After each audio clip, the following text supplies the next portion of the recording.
Hi, everybody. Welcome to episode 13 of the Church Chatter podcast, where we unpack a different church word or phrase every week. I'm Sam. I have my doctorate in language and culture, and I study religious linguistics. And I'm Dillon, and I have a Master of Divinity, and I'm an ELCA Lutheran pastor. So this is episode 13, and it's all about the word Magi. So first things first, Christmas season.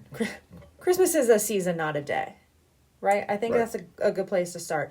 If you're one of those people who takes down your Christmas decorations December 26th or maybe the first day of the new year, stop doing that. Christmas in the church is not just a day, it's a whole season, and it lasts until at the very least January 6th.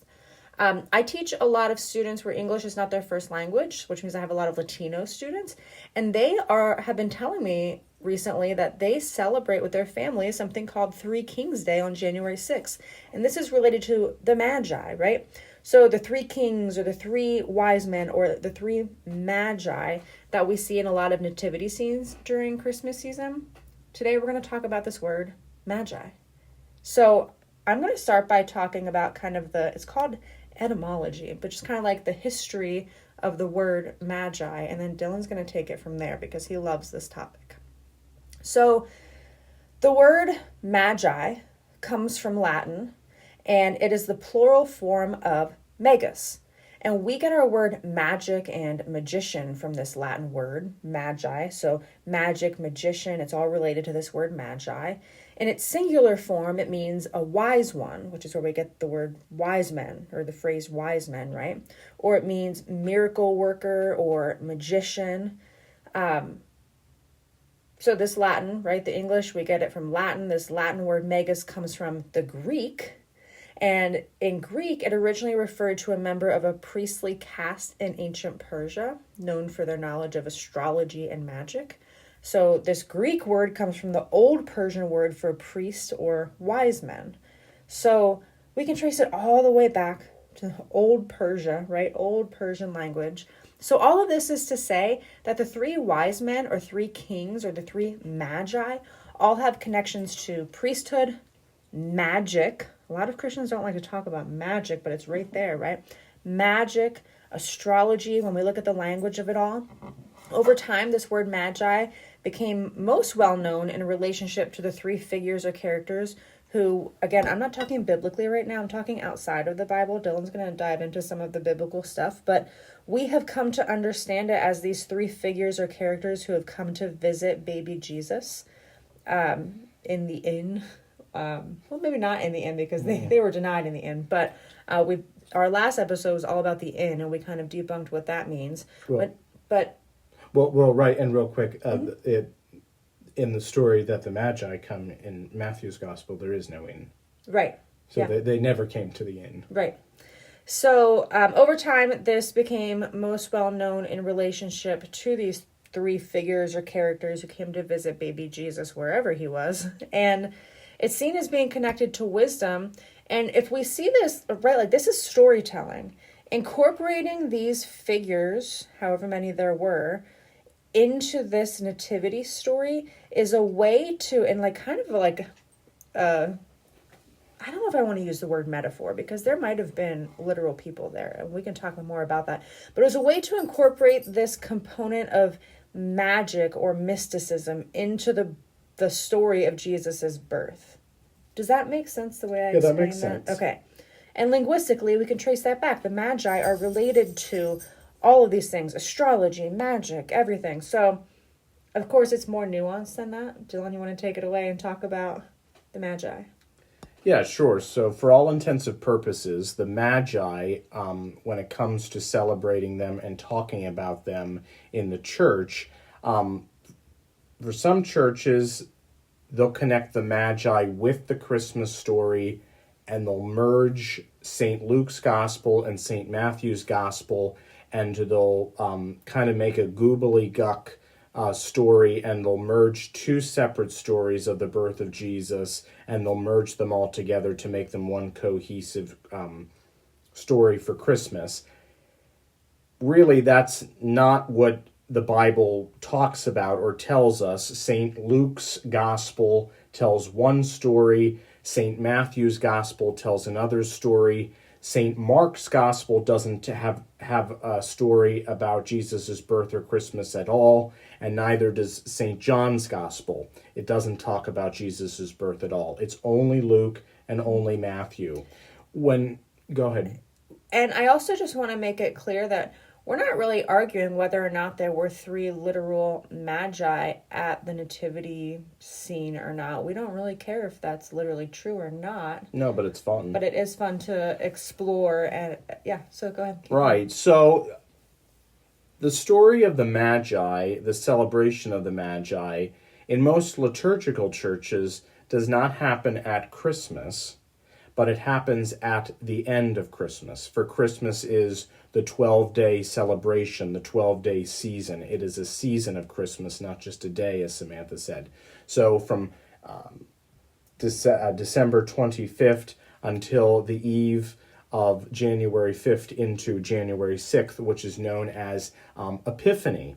Epiphany, or Three Kings Day, sometimes called the Theophany, this idea that the Theos, that God in Jesus, goes out beyond the Hebrew and Jewish community into other communities. And so what we're really talking about today in conjunction with the Magi is the celebration not of Christmas, which is the birth of Christ that we celebrate on the 25th and 24th, but the coming and visitation of the Magi to Mary and Jesus on January 6th, or sometimes the first Sunday in January, known as Epiphany, which ends the 12-day Christmas season. So that's what we're talking about today. I always like to say that Matthew's Gospel has the Magi and the star, and Luke's Gospel focuses more on the angels and the shepherds. Matthew's Gospel and St. Luke's Gospel, all 3 have the main characters, Mary, Joseph, and Jesus. So these visitors, these Magi, or these wise men, we'll talk about the 3 kings component of this, but I want to focus more on the Magi, or the wise men. So these are visitors that come from the East. They are non-Jews. They are not Jewish people. Many scholars believe that they were probably from the Parthian Empire, or the Persian Empire, which comprises the present-day countries of Iran, Iraq, Turkey, Armenia, and Afghanistan. It kind of covers the old Persian Empire, the old Parthian Empire. And these were not kings. So a lot of times we'll say Three Kings Day, or we're celebrating the 3 kings. They were definitely not kings themselves, but because they were priests and magicians and astrologers in Parthenia and Persia, priests and magicians and astrologers were the ones that would select the next emperor's new king. Does that make sense? It does. And Persia comes up a lot. Like Esther is connected to Persia. There's a lot of connections in the Bible to Persia. Yeah, to Persia and Parthenia, and the Parthenons. And so in St. Matthew's Gospel, it does not say that there were 3 Magi. It never says the word 3. It is plural. It is plural, but it does not say there were 3 Magi. It says that 3 gifts were brought, and so we have connected the 3 gifts with the plural Magi and saying there were 3. But it doesn't technically say that there were 3 Magi. Now, I don't care if there were 10 Magi, or there was 2 Magi, or there was 3 Magi. That really doesn't mean too much to me. Historically, I know it does maybe to some other people, but technically, Matthew's Gospel, the Bible, does not say 3 Magi, just 3 gifts. So, and what were those 3 gifts? We're going to talk about them. Okay. So, and then Matthew's Gospel says that there were 3 gifts, and Matthew's Gospel says that the Magi came from the east, and they came to Jerusalem because they were following a star. Because there was the star in the sky, and the star prompted them to go and find the baby Jesus and to pay him, I love this old language, homage. Pay him homage. Ooh, that's a good word. And so they get to Jerusalem. The Magi get to Jerusalem. They have their gifts. They get to Jerusalem. And it says that they meet with King Herod, and they tell King Herod about this star in the sky that's, that they're following to find the birth of Jesus, right? Which is so interesting. And once again, it connects them. If they were magicians and astrologers and priests, they're following the stars. They study the stars. This all makes sense. They realized that Jesus is not in Jerusalem, that he's in Bethlehem. And so the Magi take their gifts and they leave Jerusalem and they follow the star. And when the star stops, the Bible says, it stops in the city of David, which is Bethlehem. And you don't get the manger scene in this story in Matthew's Gospel. It says that the Magi went with their gifts and they paid homage to Jesus in a house. And it specifically says that they went to a house, and when they got to that house, there was Mary and there was Jesus. There is no mention of Joseph. Is this house supposedly in Bethlehem? This house is in Bethlehem. Okay. So we don't know where Joseph is. He's not part of the story at that point. And many scholars believe that once the Magi got there with their gifts, that Jesus was with his mother Mary in a regular home, and he was probably around 2 or 3 years old.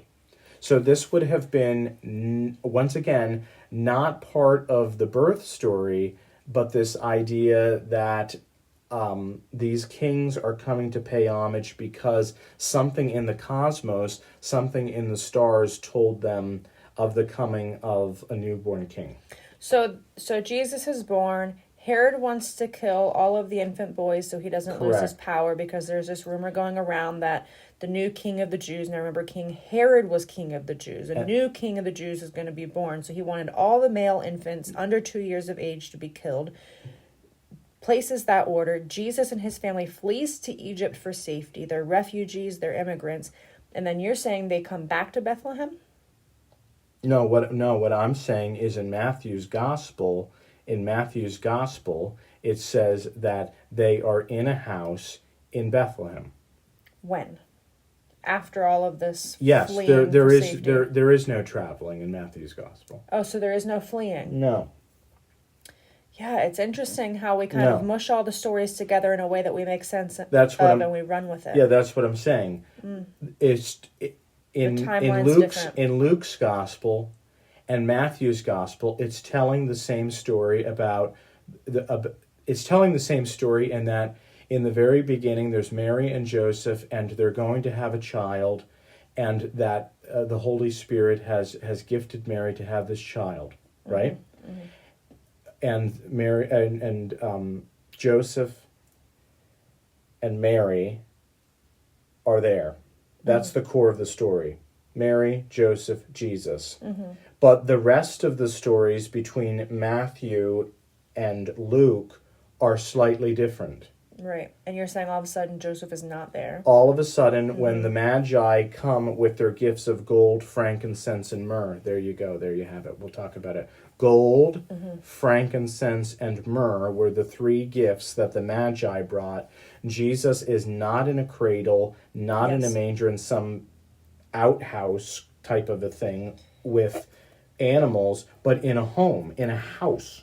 Yes, and so Dillon knows a lot more about the Magi and the whole nativity story than I do, and I've only recently started reading a lot of scholarship on it, and I have read some things recently where biblical scholars talk about how when we read the Bible, we can't always read it. The writers of the Bible didn't understand history, like the telling of history, the way that we do, and they didn't write the way that we do. So just because one sentence says that Jesus was born and the next sentence it says the Magi came, that doesn't mean these two things happened moments away from each other.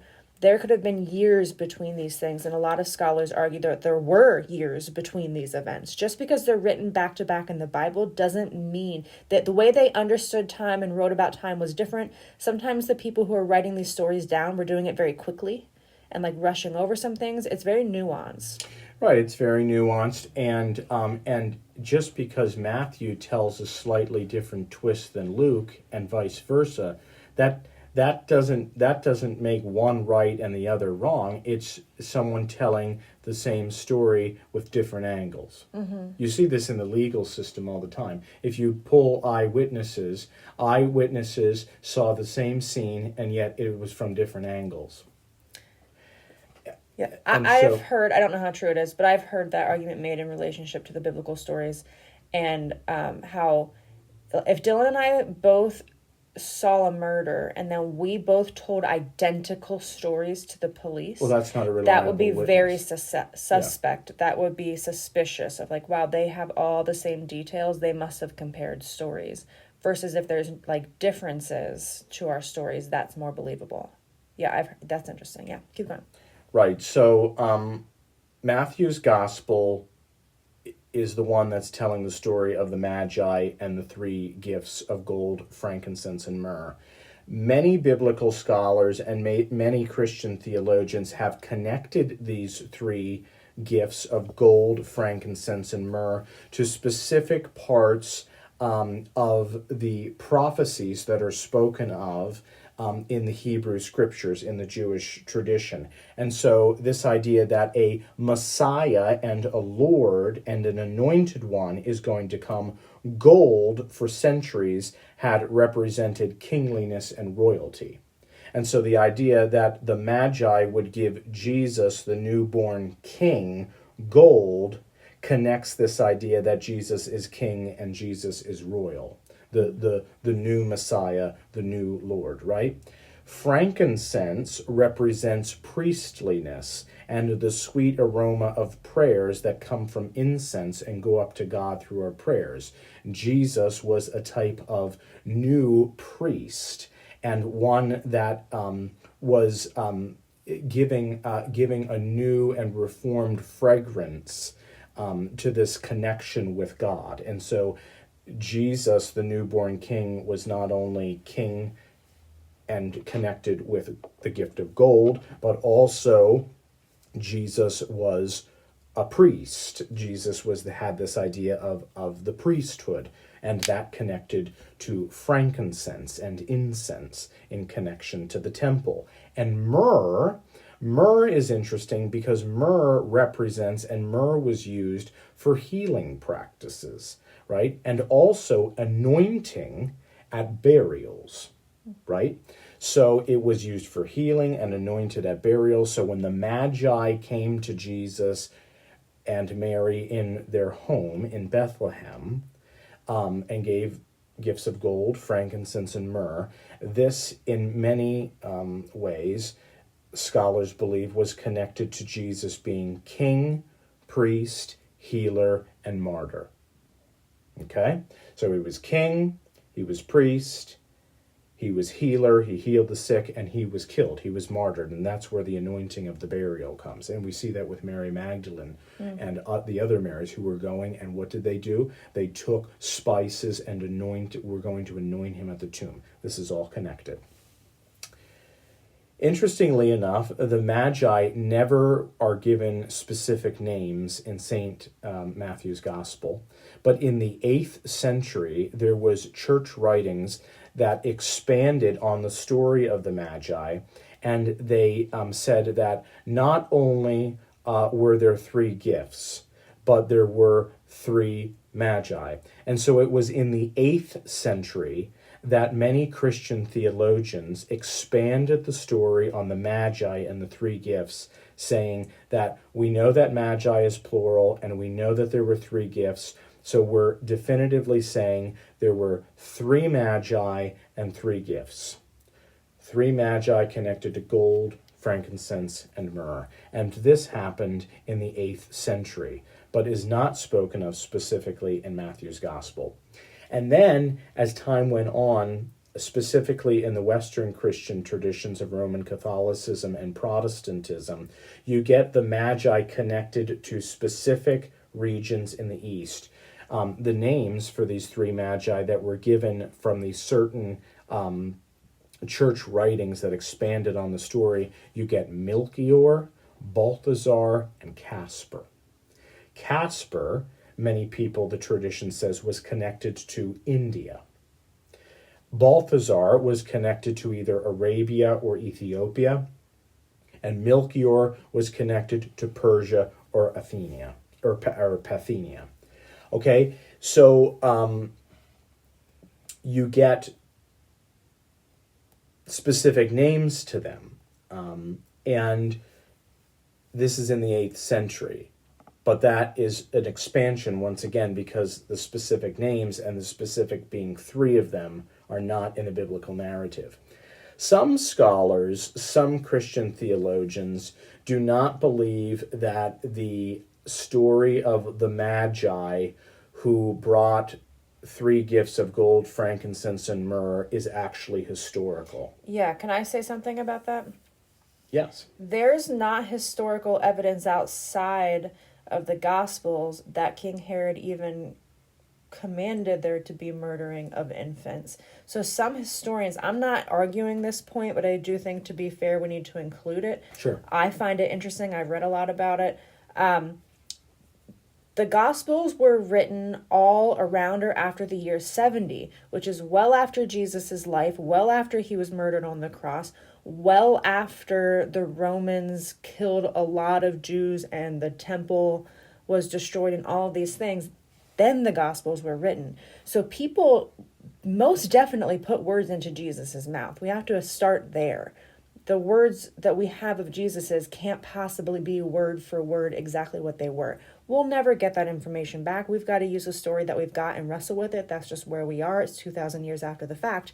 But many historians have argued, many theologians, Bible scholars have argued that actually the birth of Jesus was just the birth of any other person, and nobody knew that he would do what he did in history. Nobody knew his story would last so long. Nobody knew he'd be an important person in human history. There were no Magi. Mary didn't know that she was birthing this huge thing, right?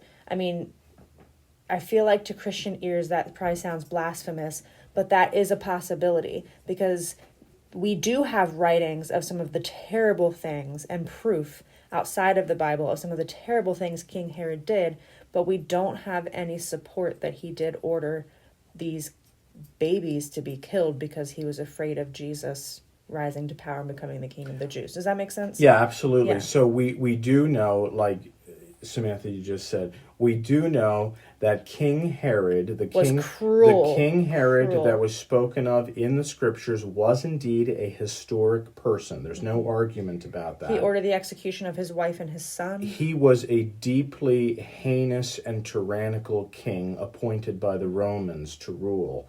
He was not a nice person. He wanted power. And so it is definitely not outside the historical realm to think that King Herod, who was indeed a historical person, could have or did have order the killing of the firstborn male Jewish babies, to which we now celebrate, not celebrate, but honor and remember on the Feast of the Holy Innocents on December 28th. However, yes, there is no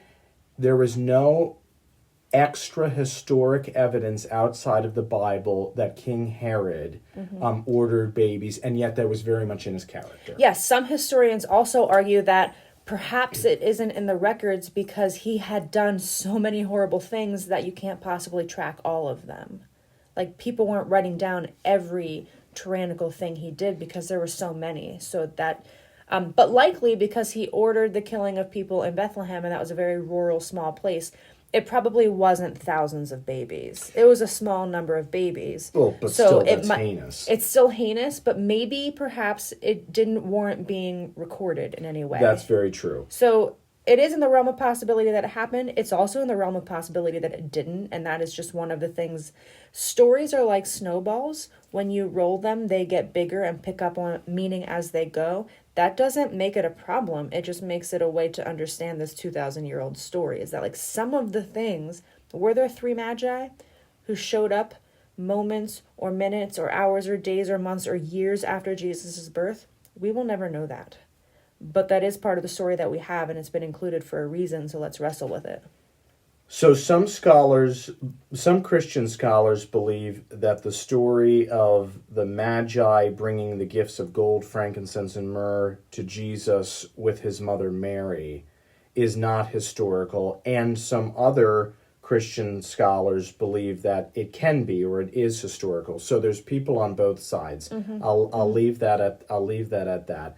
An interesting motif, and I know that you love when I use the word motif. I do. But an interesting motif in this connection to the story of Jesus' birth in Matthew's gospel and the story of the Magi with the 3 gifts of gold, frankincense, and myrrh in Matthew's gospel is also interesting because once again, that's where we also get the story that King Herod orders the killing of all the babies that we celebrate. I shouldn't say celebrate, I keep saying that, but remember and honor those on December 25th. Here's the interesting thing. They are considered the first martyrs of the Christian tradition. Yeah, them and Saint Stephen. But here's the interesting thing about the motif. There is also a motif in the Old Testament or the Hebrew scriptures about the killing of the firstborns. And this, many scholars believe, is an also fulfillment or a connection because it is Pharaoh in Egypt who orders all the firstborn babies to be killed. And what do we know about the Egyptian pharaohs? They were similar to that of King Herod. They were heinous, tyrannical, and deeply, deeply problematic rulers. And so you get a similar story in the Hebrew scriptures, the Old Testament, of the killing of the firstborn babies under the Egyptian pharaoh. You also get this same thing in the New Testament in Matthew's gospel. That is connecting that in somewhat of a similar way, which is interesting because Matthew's gospel is a gospel written to a deeply Jewish community and is supporting this idea that Jesus is the Messiah and Lord. So that is not outside of the realms to connect those two things. Does that make sense? Yeah.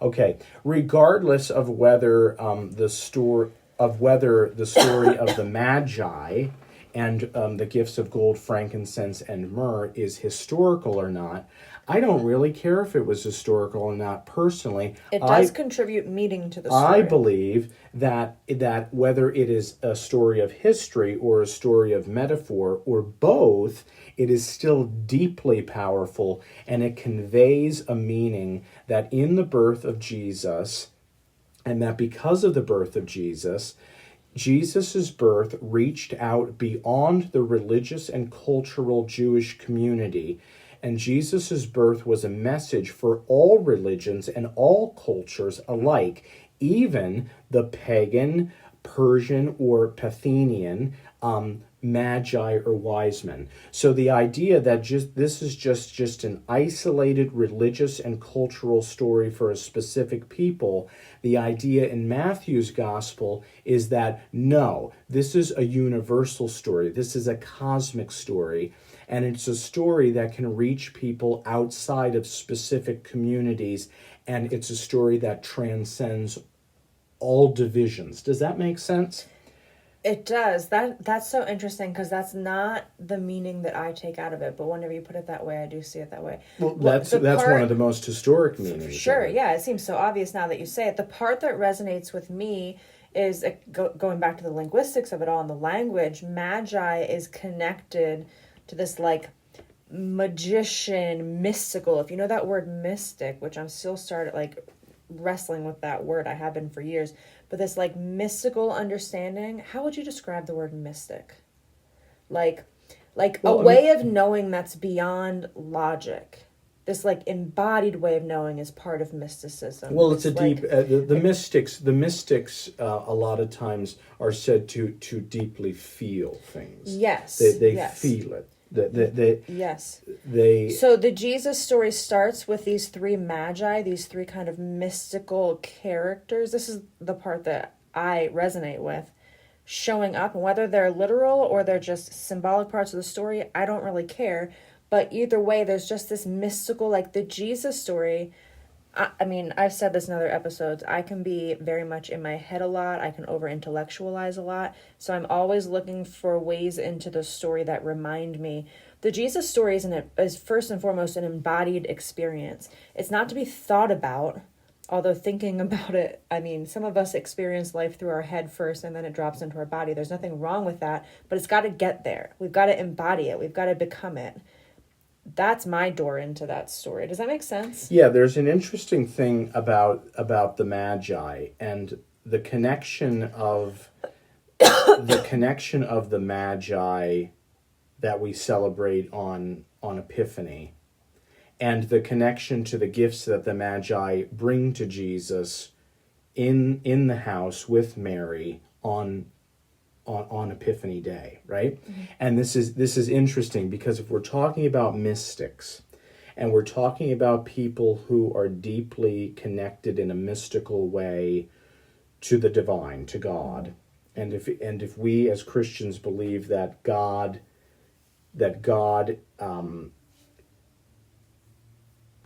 comes and dwells in the fullness of the person of Jesus, the incarnation that we celebrate at Christmas and on Epiphany, it is deeply interesting because let's just say the three Magi, Melchior, Balthazar, and Caspar, these mystical people, these Persian and priests from the East, are deeply connected not to necessarily books and writing and knowledge that's in the head, but they're deeply connected to creation. They're deeply connected to the cosmos. Mm-hmm. We hear this right from the story. They are following the stars. They are looking to the sky. They're looking to the, quote, heavens, and they are deeply connected to the cosmological stars and planets in the sky. What do they bring Jesus once again? You're probably getting tired of me keep telling you what the Magi brought. Frankincense, myrrh, and gold and they're earthy things. Mm-hmm. They come from the earth. These things of gold, frankincense, and myrrh are deeply connected to the earth. They are deeply connected to earthly things. Mm-hmm. Kings and priests and burial. Where do you go? Whether you're cremated or you're buried, ash to ash, dust to dust, you're going back to the earth. You're going back to the ground. I just love the story of Epiphany. I love the Magi. I love the three gifts of gold, frankincense, and myrrh. I love the story. Can I tell a story quick? Yeah. One of the reasons why I love Epiphany so much and the three Magi and the three gifts is that when I was growing up, the pastor that I had growing up in the Lutheran and UCC church, he would not connect the Magi with the Christmas story. He'd connect the Magi with Epiphany that we celebrated on the first Sunday in January to end the 12 days of Christmas. And he would move the Magi around and he would bring them in on Epiphany, and it would kind of close out the whole... Well, no, let's really slow that down to paint a picture. So in the church sanctuary, there will be a nativity scene, but the three Magi would not be at the nativity scene on Christmas when Jesus was born. The three Magi would be somewhere else in the church, right? Right. I just want people to picture that because it's pretty cool. Somewhere else in the church, and they would try to. They would be far away in the beginning, like on top of the piano. Yes, and then and as Christmas got closer in the season of Advent, they would get closer and closer and closer, but they wouldn't arrive to quote meet Jesus until Epiphany. Mm-hmm. And which is this Three Kings Day, this January 6th day, right? Right. And now in my own ministry at St. John's in Tamaqua, not only did I learn that tradition and practice in seminary, but I've incorporated that with our parish, with our congregation. I have the kids find where the Magi are, and I move them around, and then they don't fully come to the nativity scene until Epiphany, till Three Kings Day. It's a fun tradition. It's been a long tradition of the church, and I think it can be helpful in understanding the story, that the story doesn't have to be all mushed up and gobbled together. You can have the same story seen from two different lenses and pull it together. Does that make sense? It does. It also slows the season down because, again, it's not just December 25th and then it's all over. There's more to the season. Right. I want to mention one thing. We talked about in our last episode on talking about the INN, this idea of welcoming the stranger, of welcoming the immigrant, of welcoming the refugee into our homes. Yeah. And we talked about that as an importance of something to do at Christmas in connection to the birth of Jesus at Christmas that we celebrate on the December 24th and December 25th. But also there's this, there's three traditions specifically in the new year that come in January that are connected to Epiphany or Three Kings Day, and also connected to the Magi and the bringing of the gifts of gold, frankincense, and myrrh. Interestingly enough, it has been a long-standing tradition in the new year of people of many Christian denominations, including the Lutheran Church, to have your house blessed in January, in the month of January. As you close out the Christmas season, you bless your house for a new year. And this is the idea that Jesus and Mary, when they were in their home, the Magi came to bless them with something, to bring them with something, to offer an offering. And this tradition has kind of evolved, and there's this tradition in the church called the blessing of the chalk and the chalking of the door. And this goes back to an old tradition seen in Exodus and in the New Testament, in which the Hebrew people on Passover would wipe the tops of their doorposts in blood to both bless their doors and protect their doors, and to remind them that that they have been liberated, and to welcome the stranger. A similar, again, motif is that Christians in the new year around Epiphany, just like Jesus and Mary welcomed the Magi, we bless chalk and we write the names of the Magi, Melchior, Balthazar, and Casper, with the new year and a couple different crosses. We write it across the top of the doorpost outside of our home and inside of our home, to let people know that they are welcome into this home, just like Jesus and Mary welcomed the Magi. And so this idea about welcoming the stranger, the immigrant, the ones, I think really about the stranger, the Magi, once again, these people coming far from the east, that publicly we're making a public declaration that we want our homes blessed by God, number one, and number two, this chalking of the door, the blessing of chalk, to welcome people into our homes. I don't know, it's a beautiful tradition. I'm really deeply getting into this. Well, it's deeper than that. So in Exodus, God instructed the Hebrew people to put lamb's blood on their door because it was a sign for the plague to pass over, right? That's where we get Passover from, to pass over their home and not kill their firstborn.